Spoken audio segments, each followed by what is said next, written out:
Waktunya bersaat teduh dengan Tuhan melalui bacaan Alkitab 1 pasal sehari dalam kitab sajak dan nyanyian yang dinyanyikan oleh bangsa Yahudi, bahagian ketiga seri yang ke-26. Kitab Amsal pasal 26, lanjutan Amsal-Amsal Salomo yang dikumpulkan oleh pegawai-pegawai Hizkia. Mari baca Alkitab, mari dengar Alkitab, dan mari lakukan apa yang Allah firmankan di dalam Alkitab. Maka iman dan pengharapanmu tidaklah sia-sia. Tuhan Yesus, Allah Putra, Alfa dan Omega memberkati, dan Allah Roh Kudus akan menuntun untuk memahami. Salam kasih dan doa dari Rumah Produksi Endang, Silitonga Tanjung, Bible Audio Ministry. Mari memulainya dengan doa dalam hati.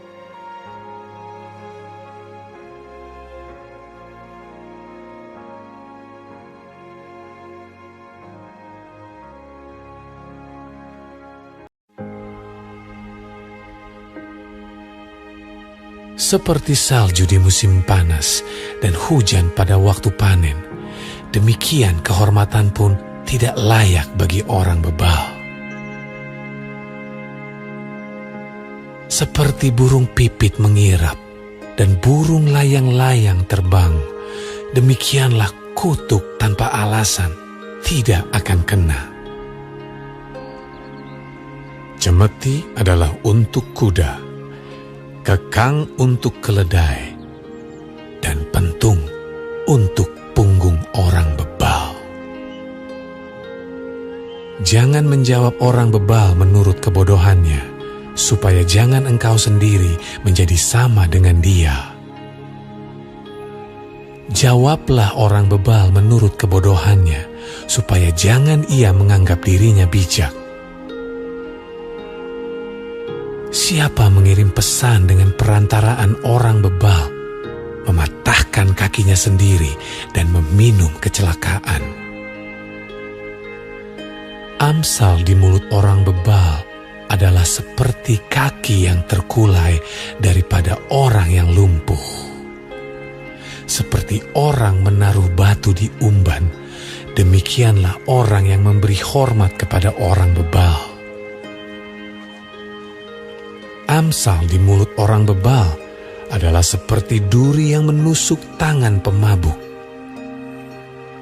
Siapa mempekerjakan orang bebal dan orang-orang yang lewat adalah seperti pemanah yang melukai tiap orang.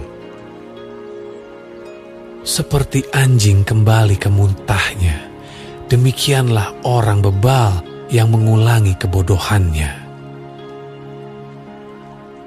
Jika engkau melihat orang yang menganggap dirinya bijak, harapan bagi orang bebal lebih banyak daripada bagi orang itu.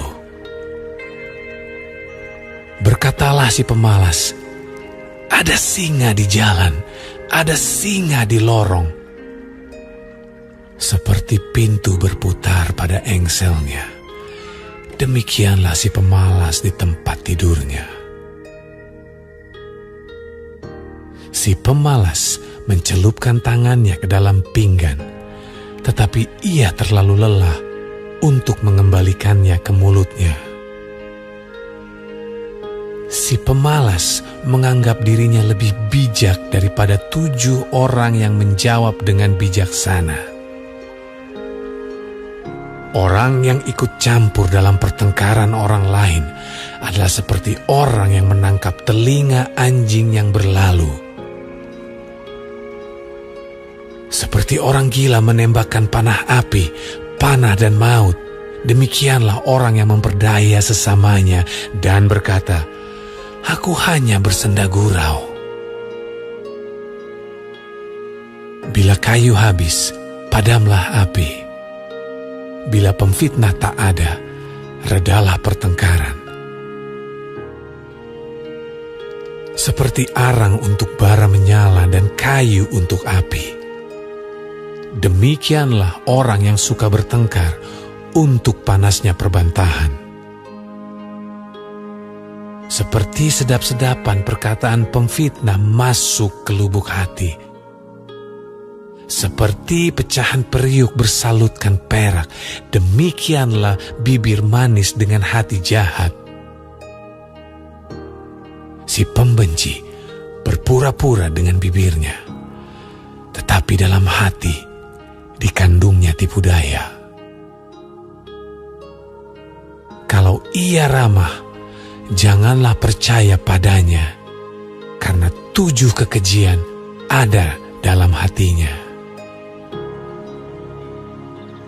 Walaupun kebenciannya diselubungi tipu daya, kejahatannya akan nyata dalam jemaah.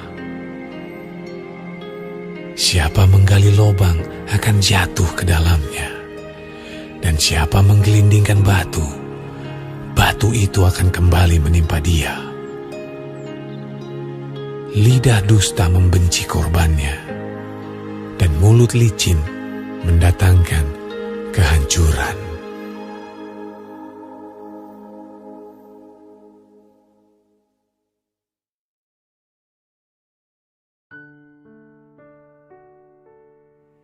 Kita telah menyelesaikan bacaan Alkitab 1 pasal sehari dalam kitab Amsal pasal yang ke-26.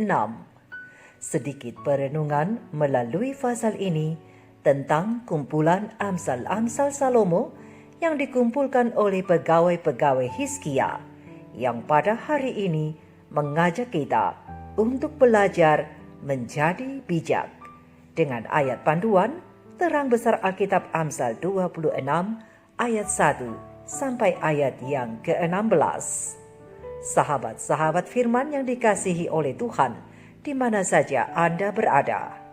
Belajar adalah aktivitas mental atau psikis yang dilakukan oleh tiap individu dengan harapan membawa perubahan yang berbeda dari sebelumnya. Dan aktivitas belajar sudah dilakukan setiap orang sejak mereka masih kanak-kanak atau masih bayi. Jika tidak ada perkembangan atau perubahan, maka pertumbuhan bayi atau anak-anak tersebut akan mendatangkan kesusahan pada orang tuanya. Demikianlah dengan Salomo, penulis Amsal, memberi gambaran mengenai seseorang yang tidak mau atau tidak dapat berubah walaupun sudah diajarkan berulang-ulang kali. Orang seperti ini disebut sebagai seorang bebal dan pemalas. Oh, sahabat-sahabat firman, ternyata kata pemalas bukan saja dikenakan pada orang yang malas bekerja, tetapi juga bagi mereka yang malas mengerjakan perubahan di dalam dirinya. Seperti salju di musim panas dan hujan di musim panen. Terang besar Alkitab Amsal 26 ayat 1, sia-sia adanya. Bahkan kepercayaan yang diberikan kepada orang bebal cenderung tidak mampu dikerjakannya. Sebab dengan kebebalannya itu, hal-hal positif apapun tidak dapat dihasilkannya selain hanya hal-hal yang negatif saja. Berdasarkan terang besar Alkitab Amsal 26 ayat 6-9. Bahkan bentuk kepercayaan apapun, bila diberikan kepadanya, hanya berakibat buruk alias fatal bagi orang yang mempercayakan tugas apapun kepadanya di ayat yang ke-10.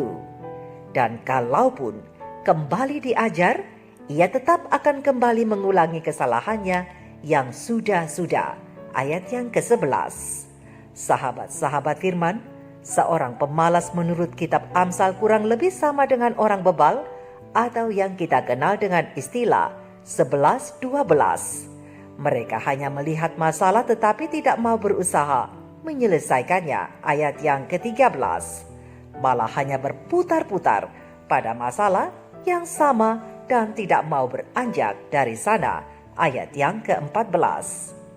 Sudah begitu pun masih merasa lebih bijak daripada orang lain. Ayat yang ke-12 dan ayat yang ke-16. Aneh memang. Tetapi itulah kenyataannya. Gambaran mengenai orang bebal dan pemalas ini sangat banyak kita jumpai di dalam Alkitab, khususnya kitab Amsal. Dan kita patut berhati-hati dengan sifat yang satu ini, sebab ada kalanya tanpa disadari kita pun berlaku seperti orang bebal, yaitu merasa lebih bijak daripada orang lain.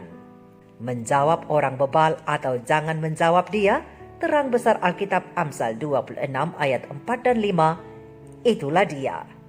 Jangan menjawab orang bebal sesuai dengan kebodohannya, supaya jangan engkau sama seperti dia. Tetapi kali lain bolehlah engkau menjawab orang bebal itu menurut kebodohannya, supaya jangan sampai ia merasa diri bijaksana dalam kesombongannya yang bodoh itu. Tetapi sahabat-sahabat firman yang dikasihi oleh Tuhan, Tuhan telah memberikan kepada kita akal budi untuk mencari tahu ayat-ayat mana yang dapat kita gunakan tepat pada waktunya di setiap kondisi yang sedang kita hadapi.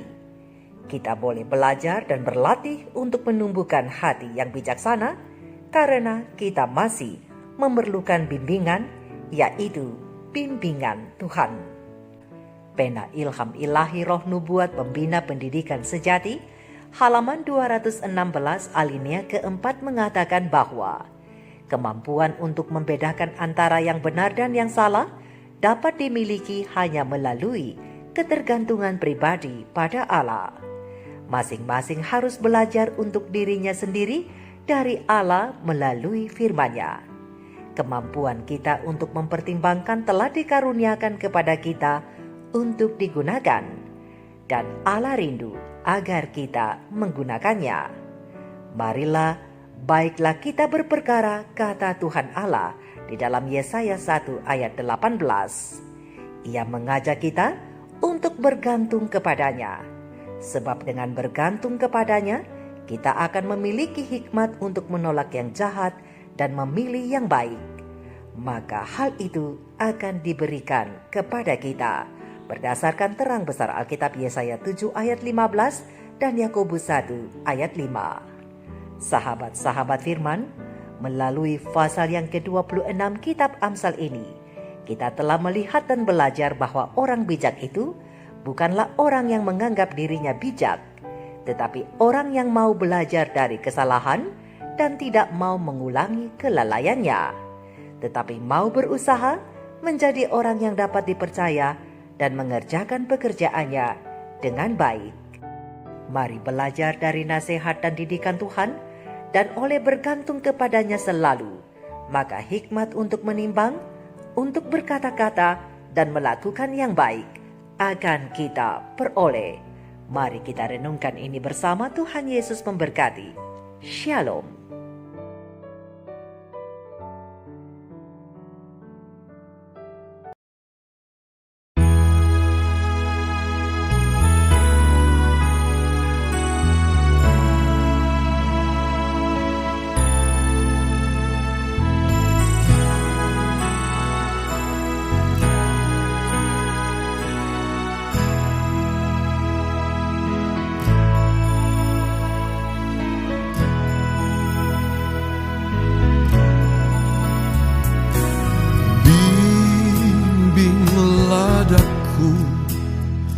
Ya Yesus, di sepanjang jalan hidupku,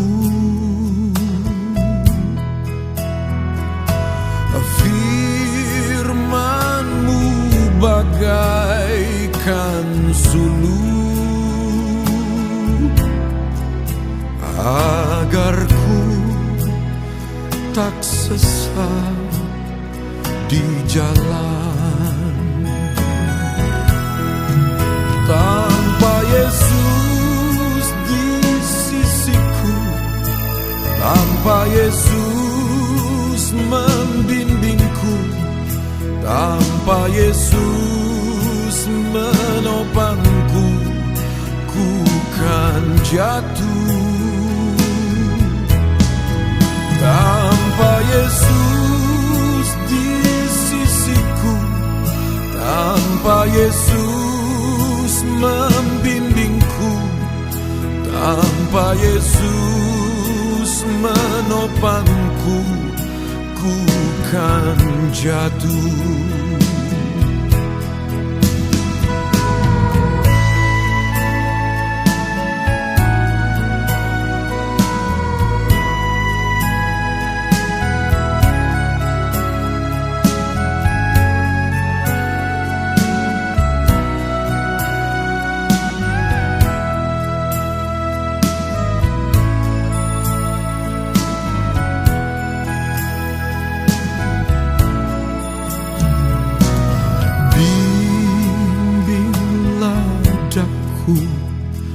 Ya Yesus, di sepanjang jalan hidupku,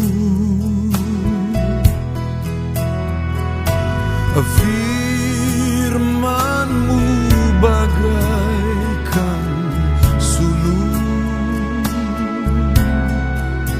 agar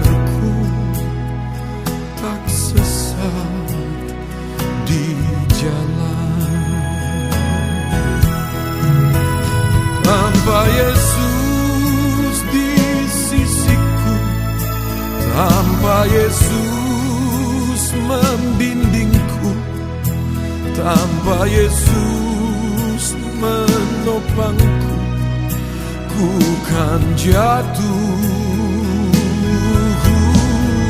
Tanpa Yesus di sisiku, tanpa Yesus membimbingku, tanpa Yesus menopangku, ku kan jatuh. Tanpa Yesus di sisiku, tanpa Yesus membimbingku, tanpa Yesus menopangku, ku kan jatuh. Tanpa Yesus di sisiku, tanpa Yesus membimbingku, tanpa Yesus menopangku, ku kan jatuh. Tanpa Yesus menopangku, ku kan jatuh.